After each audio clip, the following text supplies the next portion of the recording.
Hi everyone. In this presentation, we'll explore how columnar databases are transforming the way we store and analyze data.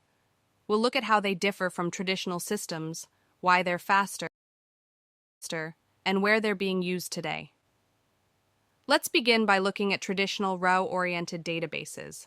These store entire rows of data together, which is fine for some uses, but when it comes to analytics, it causes performance issues. Why? Because to analyze one column, the system still reads every row. Also, since rows store mixed types of data, like numbers, text, and dates, it's harder to compress them. That means they take up more space. Finally, scaling up these systems gets expensive and complex as data grows. Columnar databases work differently. Instead of storing rows, they store data by columns. That means values from the same column are grouped together, like a stack of just ages or just prices.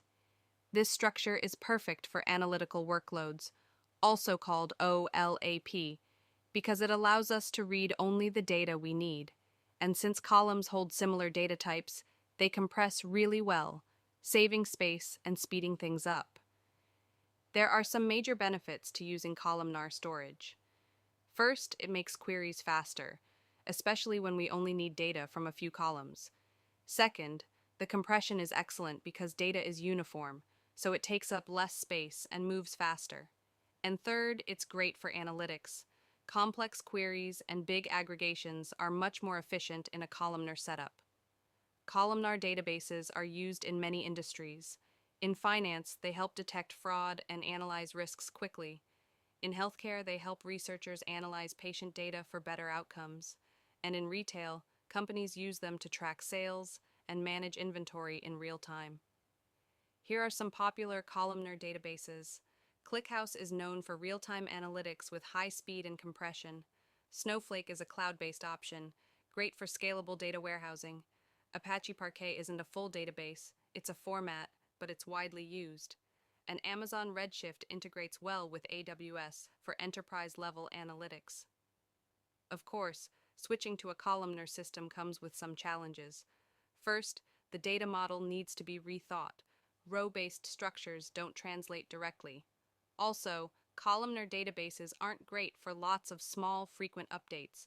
They're designed for reading, not writing. Finally, you need to make sure they integrate well with your existing tools and workflows. So how do you choose between row and columnar? Use row-oriented databases for transactions, like banking or user logins, where you're working with one row at a time. But if you're analyzing big data sets, columnar is the way to go. It's faster, more efficient, and perfect for large-scale reporting. Looking ahead, the future is hybrid. We'll likely see systems combining row and column storage for flexibility. AI will help with smarter queries, and cloud-native designs will make scaling easier. Most importantly, tools will keep getting simpler, so more people, not just data experts, can explore and use data effectively.